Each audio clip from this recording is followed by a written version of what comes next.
देखिए,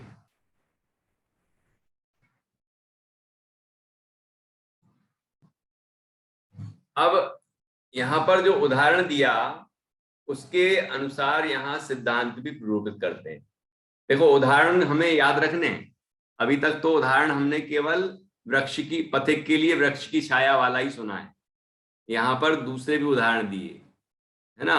और उसमें भी दो तरह के उदाहरण दिए। तो पहले तरह का उदाहरण लागू नहीं होता, उसकी तरह नहीं काम करता ये। दूसरे तरह का उदाहरण लागू होता है। जैसे जैसे कि पहला उदाहरण दिया, ये दूसरा जो अधर्म द्रव्य की चर्चा चल रही है, तो उसमें उदाहरण दिया घुड़सवार घोड़े को गतिपूर्वक स्थिति में हेतु करता होता है, निमित्त होता है, प्रेरक निमित्त, है ना। घुड़सवार घोड़े को प्रेरक निमित्त होता है रुकने के लिए। लेकिन ऐसे अधर्म द्रव्य नहीं होता किसी को रुकने के लिए। क्यों? कि घुड़सवार तो खुद जब घोड़े के साथ चल रहा है, वो चलते चलते उसने प्रेरणा दी और वो रुक गया, तो घोड़ा रुका और वो भी रुका।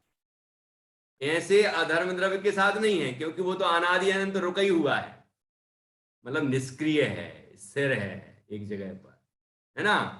तो फिर किस तरह उदाहरण लेंगे कि जैसे पृथ्वी है, कि वो घोड़ा दौड़ते दौड़ते दौड़ते दौड़ते रुक गया, तो जब रुका वो खुद, तो धरती जो है, पृथ्वी जो है, उसके रुकने के लिए निमित्त बनी। क्योंकि धरती नहीं होती तो रुकता कैसे वो? अभी खाई में गिर जाता तो वो नीचे गिरते ही जाता, जहां धरती मिलेगी वहीं रुकेगा, है ना। तो धरती उसको रुकने में, ठहरने में निमित्त बनी, आश्रय देने वाली बनी। ऐसे ही जीव और पुद्गल गति पूर्वक जब स्वयं ठहरे, अपनी क्रियावती शक्ति से खुद ठहरे, तब उसको ठहरने में अधर्म द्रव्य निमित्त होता है। इसीलिए उसको उदासीन निमित्त कहा है। पृथ्वी की तरह अधर्म द्रव्य उदासीन निमित्त है। देखो लिखा यहां, उसी प्रकार अधर्म जीव पुद्गलों को गति पूर्वक स्थिति परिणाम में मात्र आश्रय रूप कारण के रूप में गति पूर्वक स्थिति का उदासीन ही प्रसारक, अर्थात गति पूर्वक स्थिति प्रसार का उदासीन ही निमित्त है। ठीक है। तो पहले एक अलग उदाहरण देके सिद्ध किया कि इस तरह का प्रेरक वाला निमित्त नहीं है, है ना। फिर दूसरा उदाहरण देके कहा हाँ, इस तरह का उदासीन निमित्त वाला, है ना। ऐसे ऊपर वाले में भी धर्म द्रव्य के प्रकरण में भी यही कहा था कि पहले उदाहरण दिया पवन का, पवन और ध्वजा। हवा जो है वो स्वयं चल रही है और ध्वजा को चलने में निमित्त बन रही है, प्रेरित कर रही है। ऐसे वह धर्म द्रव्य किसी जीव और पुद्गल के चलने में प्रेरक निमित्त नहीं होता है। क्यों? क्योंकि ना धर्म द्रव्य खुद चलता है और ना चलने वालों के साथ चलता है ना, और न चलने वालों को प्रेरणा देता है। वो तो जब कोई चलता है तो चलने में वह निमित्त होता है, आश्रय देता है, आश्रयभूत कहा जाता है। क्योंकि वो तो खुद निष्क्रिय है, धर्म द्रव्य निष्क्रिय है। इसलिए पहले उदाहरण की तरह पवन को चलने में ध्वजा, ध्वजा को चलने में पवन जैसे निमित्त है, यह उदाहरण धर्म द्रव्य के स्वरूप को बतलाने में सक्षम नहीं है, उस पर नहीं बैठता ये, है ना। तो इसीलिए लिखा कि ये वाला हेतु कर तो इसको नहीं हो सकता धर्म द्रव्य को, है ना। और कौन सा हो सकता है कि पानी में मछली को चलने में पानी की तरह, जैसे पानी उदासीन निमित्त है, मछली को चलने में कोई प्रेरणा नहीं देता पानी, इसी तरह धर्म द्रव्य भी किसी को चलने के लिए प्रेरणा नहीं देता। जब जीव और पुद्गल स्वयं अपनी क्रियावती शक्ति से चलते हैं तो वह धर्म द्रव्य उनका निमित्त कहा जाता है, चलने में निमित्त हो जाता है। ठीक है। इस तरह यहाँ दोनों द्रव्यों के, धर्म द्रव्य और अधर्म द्रव्य, दोनों द्रव्यों के उदासीन होने का, उदासीन क्यों है ये, उसका हेतु यहाँ पर दिया गया है। और उसके लिए बड़े सुंदर उदाहरण देके स्पष्ट किया गया। ख्याल में आया कि नहीं? अब किसी को कोई शंका हो यदि धर्म द्रव्य और अधर्म द्रव्य की उदासीनता के संबंध में, तो आप पूछ सकते हैं। अभी मैं पूछ लेता हूं पहले एक दो प्रश्न, फिर अपन आगे बढ़ेंगे। चलो बताइए, धर्म द्रव्य किस तरह निमित्त नहीं है? किस तरह का निमित्त नहीं है, उदाहरण बताइए निधि जी। जी, धर्म द्रव्य पवन की भांति ध्वजा को लहराने में निमित्त जैसा वो होता है वैसा नहीं है, क्योंकि वह पवन स्वयं गति कर रही है और उस गति में ध्वजा फहराती है, तो ये सहकारी निमित्त जैसा आप है। इधर वैसे ऊपर ऊपर क्यों देखती हैं? क्लास में भी ऐसी पढ़ाती हैं क्या? नहीं, ऐसे जब मैं सोच के बोल रही होती हूँ तो भी सामने देखिए। जी बिल्कुल। हाँ, आप मेरी प्रशिक्षण कक्षा में भी रही हैं, इसलिए आपको मैंने टोका है। हाँ, जब मैं सोच के बोल रही होती हूँ तो मेरा ऐसे ऊपर चला मैं भी जाता है। सोच के बोलता हूँ तो भी श्रोताओं की तरफ ही देखता हूँ, ग्रंथ की चलिए, तरफ मैं देखता हूँ। कोशिश करती हूँ भैया। छात्रों पर दृष्टि होना चाहिए। हाँ जी, जी। हाँ जी। और तो इस तरह वो निमित्त नहीं है, इसको सहकारी या एक्टिव निमित्त कहा जाता है, जबकि वो उदासीन निमित्त की तरह धर्म द्रव्य काम करता है हाँ, जीव और अजीव के गमन में, जो पुद्गल, स्वयं हाँ, ध्वजा नहीं, ध्वजा जीव और जैसे पुद्गल के निमित्त, गमन में निमित्त होता है। अजीब, जी, पुद्गल बोलना है। अच्छा पुद्गल, सॉरी, जीव और पुद्गल के गमन में गमन में जो धर्म सहकारी। द्रव्य निमित्त है वह पवन और ध्वजा की भांति नहीं है। वो मछली को गमन करने में जो जल निमित्त जैसा होता है वैसा निमित्त है धर्म द्रव्य। ठीक है, मछली वाला उदाहरण। ठीक है, बहुत अच्छा, समझ में आ गया कि किस तरह नहीं है और किस तरह है। कौन सा उदाहरण इनके साथ फिट होगा वो आप ध्यान रखेंगे तो आपको ये ख्याल आ जाएगा कि प्रेरक निमित्त नहीं है, उदासीन निमित्त है। देखो, निमित्त तो दोनों ही निमित्त ही है। ऐसा नहीं समझना कि प्रेरक निमित्त कुछ प्रेरणा देके वस्तु के अंदर कुछ कर देता है। निमित्त का जो सामान्य स्वरूप है वो तो दोनों में लागू होगा। मतलब जो स्वयं कार्य रूप तो परिणमन न करे, लेकिन कार्य की उत्पत्ति में अनुकूल होने का आरोप जिस पर आए, उससे निमित्त कहते हैं। निमित्त की सामान्य परिभाषा जो है वो दोनों में लगेगी, लेकिन एक में पवन हमें उस ध्वजा को प्रेरित करती हुई दिख रही है ना। दूसरे उदाहरण में वह पानी मछली को चलने के लिए प्रेरित करता हुआ नहीं दिख रहा है, उदासीन दिख रहा है। ये हमें उदासीन और प्रेरक में अंतर समझना है। निमित्त दोनों ही, लेकिन एक में वो प्रेरणा करता हुआ दिख रहा है, एक में प्रेरणा करता हुआ नहीं दिख रहा, निष्क्रिय दिख रहा है। रश्मि समझ आ रहा है? तो यहाँ पर हमें धर्म द्रव्य के संबंध में पानी का उदाहरण लेना, मछली को चलने में पानी।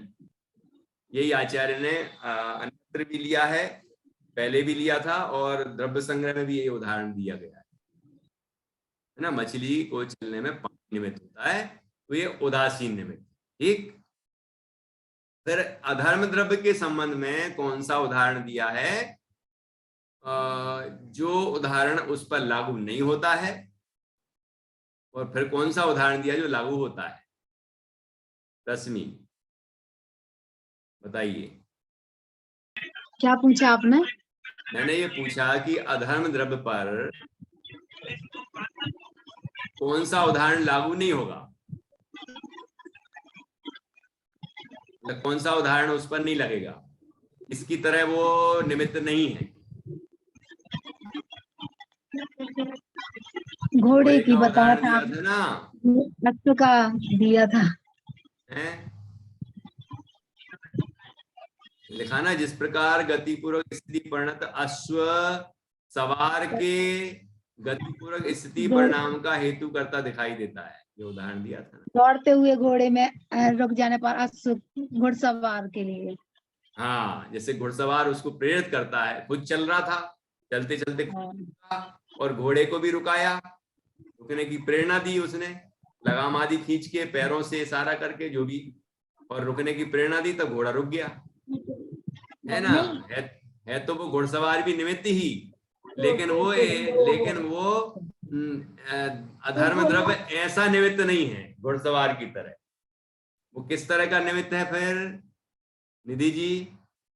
हाँ, पृथ्वी की भांति, जिस तरह अश्व को रुकने में पृथ्वी उदासीन निमित्त है, मतलब पृथ्वी कुछ करती नहीं है, लेकिन जब भी घोड़ा रुकेगा तो उसको आश्रय पृथ्वी का ही होगा। तो अधर्म द्रव्य भी गति करती हुई जीव और पुद्गल को रुकने में सहायक होता है, उदासीन निमित्त है। बहुत अच्छा। और इसमें एक खास बात तो और निकलती है जो मैंने पहले भी कही थी, गतिपूर्वक स्थिति लेना है। गई परिणयान धम्मो, तो वो तो गति परिणाम हो गया। उसके बाद ठाण जुदान अधम्मो, है ना। तो स्थिति से युक्त, यहां पर भी कहना चाह रहा हूं, यहां तो स्पष्ट ही लिखा है गति पूर्वक स्थिति रूप परिणाम, ऐसा। तो कहना क्या चाह रहे हैं कि जो अनादि अनंत ठहरा हुआ है उसको यहाँ पर ठहरा हुआ नहीं ले रहे हैं, है ना। उसमें अधर्म द्रव्य की निमित्तता नहीं बता रहे हैं। अधर्म द्रव्य की निमित्तता उसमें बता रहे हैं जो गति पूर्वक स्थित हुआ है। जैसे ये चल रहा था और ठहर गया, तो चलता हुआ ठहरा तो गति पूर्वक स्थिति हुई, इसमें अधर्म द्रव्य निमित्त बनेगा। गति में निमित्त बनेगा धर्म द्रव्य और स्थिति में निमित्त बनेगा अधर्म द्रव्य। तो लेकिन वो स्थिति कैसी कि गति पूर्वक स्थिति होना चाहिए।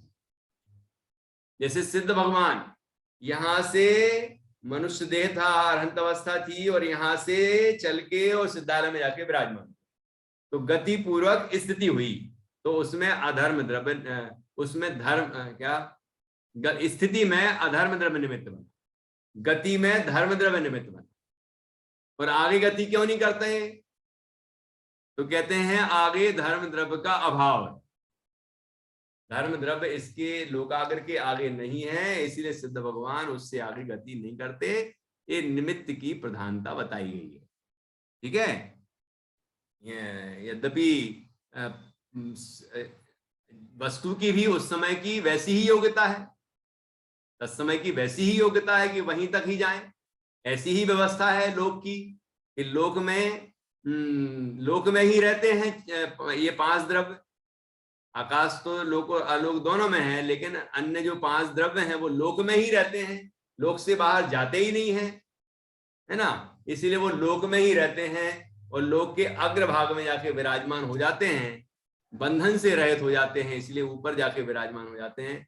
जैसे कि आचार्य उमा स्वामी ने 4 उदाहरण दिए, अग्निशिखा, एरंड भी, सब उदाहरण दिए ना।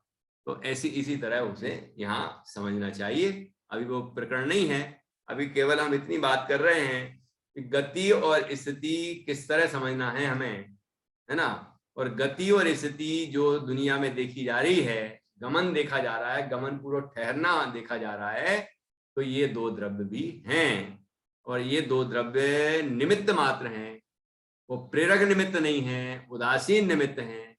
उसके उदाहरण यहाँ पर देके सिद्ध किया है कि किस तरह वो उदासीन निमित्त हैं। उदासीन निमित्त के क्या हेतु हैं वो यहाँ पर बताया। अब ये भी गाथा उसी का थोड़ा सा और विश्लेषण है, देख लेते हैं कितना है, बस थोड़ा ही सा है, तो ये और ले लेते हैं निधि जी, चलिए।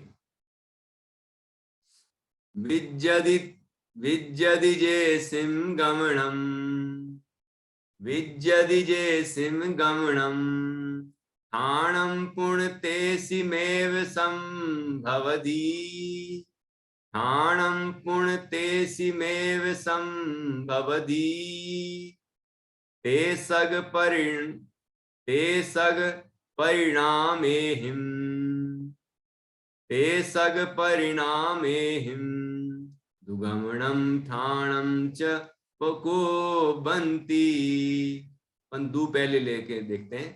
ते सग परिणामे हिंदू, गमनम ठाणम च को बंती।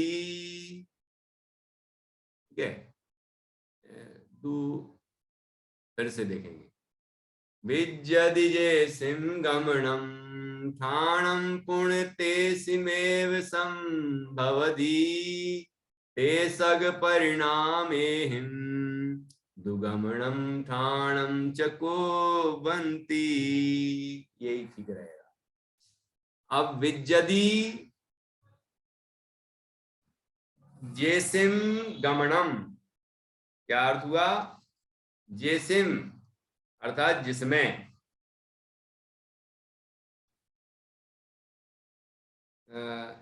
एसाम जेसिम गमनम विज्जति, जिसमें गमन विद्यमान है ना, या जिनमें गति होती है, जिनमें गति होती है, ते ठाणम पुण्य तेसिमेव संभवति। यहाँ वही बात कह रहे हैं जो अभी अपन ने चर्चा की, कि यहाँ जिसमें गति होती है उसी में स्थिति होती है। जो गमन करेगा वही तो ठहरेगा, जो गमन ही नहीं कर रहा वो कैसे ठहरेगा? पेड़ गमन ही नहीं कर रहा तो ठहरेगा कैसे? वो तो ठहरे हुआ है।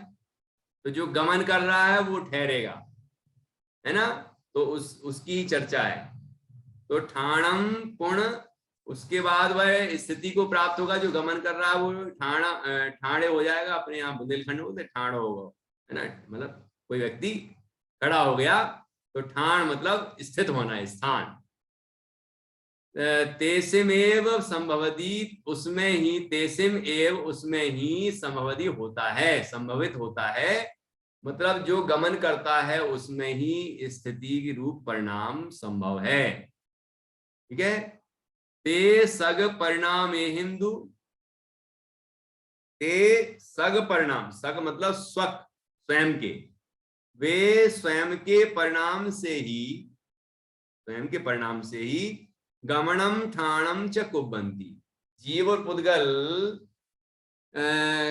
स्वयं के स्वभाव से ही गमन और स्थिति रूप परिणमन करते हैं, कि धर्म और अधर्म द्रव्य के कारण से गमन और स्थिति रूप परिणमन करते हैं। जैसे अपन चल रहे हैं, तो अपन चल रहे हैं तो अपना चलना स्वभाव है इसीलिए चल रहे हैं, या धर्म द्रव्य चला रहा है इसीलिए चल रहे हैं? ये हमारा स्वभाव है। उसको कहते हैं क्रियावती शक्ति। क्रियावती शक्ति ये कहती है कि जीव और पुद्गलों में ऐसी शक्ति है कि वो स्वयं गमन कर सकें और गमन पूर्वक ठहर सकें। ये शक्ति क्रियावती शक्ति का ही रूप है। दोनों, गति और स्थिति दोनों ही क्रियावती शक्ति के रूप हैं, है ना। तो गति और स्थिति रूप जो जीव और पुद्गल दिखाई देते हैं वो स्वयं के परिणाम से ही दिखाई देते हैं, स्वयं के परिणाम से ही गति और स्थिति रूप परिणमन करते हैं। वो जो गति रूप परिणमन करता है वो स्थिति रूप परिणमन करता है, और गति और स्थिति रूप ये स्वयं के परिणाम से ही दिखाई देते हैं। उसमें धर्म द्रव्य और अधर्म द्रव्य कुछ भी करता नहीं है। यही धर्म द्रव्य और अधर्म द्रव्य की उदासीनता का मूल हेतु है। मूल कारण क्या है? उदासीन क्यों कहा इनको? क्योंकि वो धर्म द्रव्य और अधर्म द्रव्य चलाते और रुकाते नहीं हैं। जब जीव और पुद्गल अपनी क्रियावती शक्ति से चलते हैं, ठहरते हैं, तो इनको निमित्त मात्र कहा जाता है। क्योंकि चलते तो खुद ही हैं, ठहरते भी खुद ही हैं, अपनी क्रियावती शक्ति से, अपने उपादान से, है ना। इसीलिए धर्म द्रव्य और अधर्म द्रव्य क्या करते हैं कि वो मात्र निमित्त होते हैं। इसी को उदासीन निमित्त कहते हैं। ठीक, देखो अन्वयार्थ। धर्म अधर्म गति स्थिति के मुख्य हेतु नहीं है, क्योंकि मुख्य हेतु नहीं है। मुख्य हेतु क्या है फिर? मुख्य कारण क्या है गति और स्थिति का? जीव और पुद्गल की अपनी क्रियावती शक्ति, उपादान। निमित्त मुख्य हेतु नहीं है, उपादान मुख्य हेतु है। ठीक है, क्योंकि उपादान की शक्ति ना होगी तो गति और स्थिति रूप परिणमन कैसे करेंगे? धर्म द्रव्य अधर्म द्रव्य गति और स्थिति रूप परिणमन करते हैं क्या? आकाश द्रव्य और काल द्रव्य गति और स्थिति रूप परिणमन करते हैं क्या? क्यों नहीं करते? क्योंकि उनके उपादान की शक्ति नहीं है। उनके अंदर क्रियावती शक्ति नहीं है। क्रियावती शक्ति जिनमें है वही गति और स्थिति करते हुए देखे जाते हैं, जीव और पुद्गल बस। इसीलिए कह रहे हैं मुख्य हेतु नहीं है वो धर्म द्रव्य और अधर्म द्रव्य गति और स्थिति के लिए। मुख्य कारण तो जीव और पुद्गल की अपनी क्रियावती शक्ति, अपनी उपादान की शक्ति है। ठीक है, देखिए धर्म द्रव्य अधर्म द्रव्य गति और स्थिति के मुख्य हेतु नहीं है, क्योंकि जिन्हें गति होती है उन्हीं को फिर स्थिति होती है, और जिन्हें स्थिति होती है उन्हीं को फिर गति होती है। वे गति स्थिति मान पदार्थ तो अपने परिणामों से गति और स्थिति करते हैं। ठीक है, टीका इतनी है, टीका देखिए, पढ़िए निधि जी। जी भैया, यह धर्म और अधर्म की उदासीनता के संबंध में हेतु कहा गया है। वास्तव में यानी निश्चय से धर्म जीव पुद्गलों को कभी गति हेतु नहीं होता, अधर्म कभी स्थिति हेतु नहीं होता, क्योंकि वे पर को गति स्थिति के यदि मुख्य हेतु यानी निश्चय हेतु हों तो जिन्हें गति हो उन्हें गति ही रहना चाहिए, स्थिति नहीं होना चाहिए, और जिन्हें स्थिति हो उन्हें स्थिति ही रहना चाहिए, गति नहीं होना चाहिए। किंतु एक को ही, उसी एक पदार्थ को गति और स्थिति देखने में आती है, इसलिए अनुमान हो सकता है कि वे यानी धर्म धर्म गति स्थिति के मुख्य हेतु नहीं है, किंतु व्यवहार न्याय स्थापित यानी व्यवहार न्याय द्वारा स्थापित या कथित उदासीन हेतु है। अब निश्चय व्यवहार भी डाल दिया गया। देखिए कितना सुंदर स्पष्टीकरण किया है। ये मुख्य हेतु क्या है, तो मुख्य हेतु क्या है इसके लिए कितना सुंदर उदाहरण दिया, कितने सुंदर तर्क दिए। वास्तव में धर्म जीव पुद्गलों की को कभी गति हेतु नहीं होता। क्यों नहीं होता गति हेतु? और अधर्म द्रव्य स्थिति हेतु नहीं होता, क्योंकि वे पर को गति स्थिति के यदि मुख्य हेतु हों, मतलब निश्चय हेतु हों, तो क्या होगा? तो दुनिया में फिर या तो गति गति होना चाहिए या स्थिति स्थिति होना चाहिए, या जिनकी गति हो रही है तो गति गति होना चाहिए, गमन गमन गमन गमन ही करते रहना चाहिए। और जो ठहरे हैं गति पूर्वक ठहर रहे हैं तो ठहरे ही ठहरे होना चाहिए। ऐसा होता है क्या? जो अभी गति कर रहा है वही ठहर जाता है, जो ठहरा हुआ वो गति करने लग जाता है। तो मुख्य हेतु ये नहीं हुए धर्म द्रव्य और अधर्म द्रव्य, पर मुख्य हेतु कौन हुए? वो जीव की और पुद्गल की स्वयं की शक्ति, वो मुख्य हेतु है, ये मुख्य हेतु नहीं है। पर ये कैसे हेतु हैं कि व्यवहार न्याय की अपेक्षा इनको हेतु कहते हैं। व्यवहार से ये धर्म द्रव्य और अधर्म द्रव्य जीव और पुद्गल की गति और स्थिति में हेतु होते हैं, निश्चय से तो ये नहीं होते। धर्म धर्म द्रव्य गति स्थिति में निमित्त मुख्य हेतु नहीं है, मुख्य हेतु तो उनका उपादान है ना। देखिए फिर से, वास्तव में धर्म जीव पुद्गलों को कभी गति हेतु नहीं होता, अधर्म कभी स्थिति हेतु नहीं होता, क्योंकि वे पर को गति स्थिति के यदि मुख्य हेतु हों तो जिन्हें गति हो उन्हें गति रहना चाहिए, स्थिति नहीं होना चाहिए, और जिन्हें स्थिति हो उन्हें स्थिति ही रहना चाहिए, गति नहीं होना चाहिए। देखो और लिख दिया, वे पर को, पर द्रव्य का कोई कर्ता नहीं होता, एक द्रव्य दूसरे द्रव्य कर्ता नहीं होता है ना, तो ये बात भी यहां आ गई। किंतु एक को ही अर्थात उसी एक पदार्थ को गति और स्थिति देखने में आती है, इसीलिए अनुमान हो सकता है कि वे गति स्थिति के मुख्य हेतु नहीं है।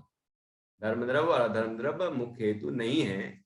यदि मुख्य हेतु होते तो जिसको गति हो रही है उसको गति होते रहना चाहिए, स्थिति है तो स्थिति होते रहना चाहिए, लेकिन ऐसा देखा जाता है जिसको गति हो रही है उसी को फिर स्थिति हो जाती है, और जिसको स्थिति है वही गति करने लग जाता है ना।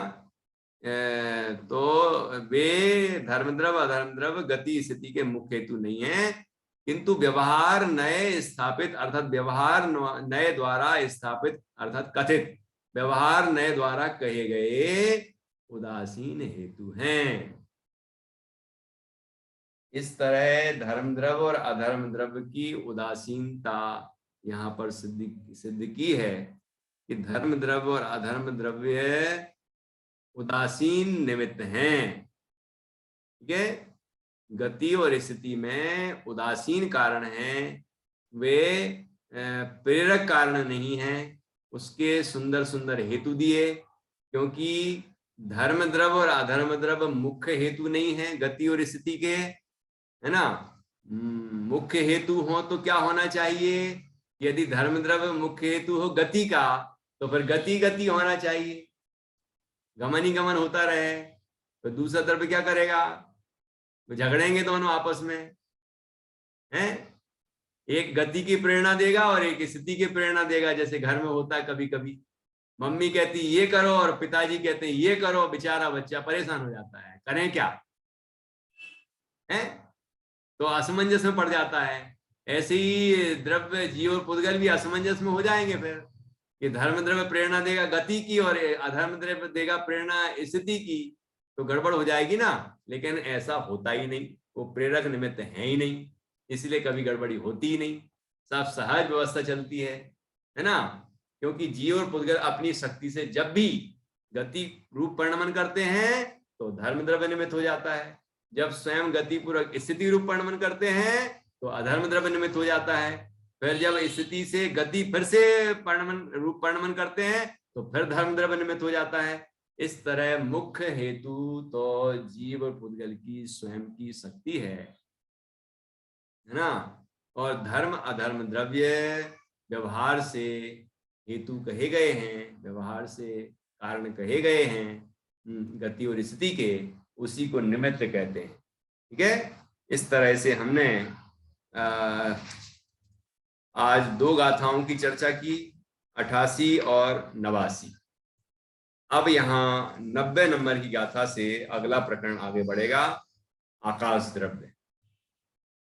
ये देखिए, अपन 6 द्रव्यों को कई बार समझ चुके हैं, लेकिन 6 द्रव्य होते हैं, 6 द्रव्य की सिद्धि किस तरह होगी, 6 द्रव्यों का हमसे क्या प्रयोजन है, इनको जानना क्यों जरूरी है, कैसा है इनका स्वरूप, हम पहचाने कैसे किए हैं, ये सब चर्चाएं यहाँ पर जो की हैं ये विशिष्ट, ये बड़े ग्रंथों से बड़े रहस्य खुलते हैं, है ना।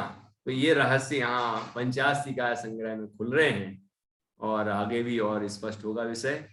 हाँ जी, रश्मि कुछ अभी हमने भी यहीं तक पढ़ा था कि चलते हुए जीव को जो ठहरने में सहायक हो धर्म द्रव्य और चलने में हो से धर्म द्रव्य।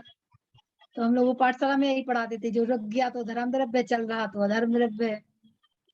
इसके आगे पढ़ा ही नहीं था पाठशाला में।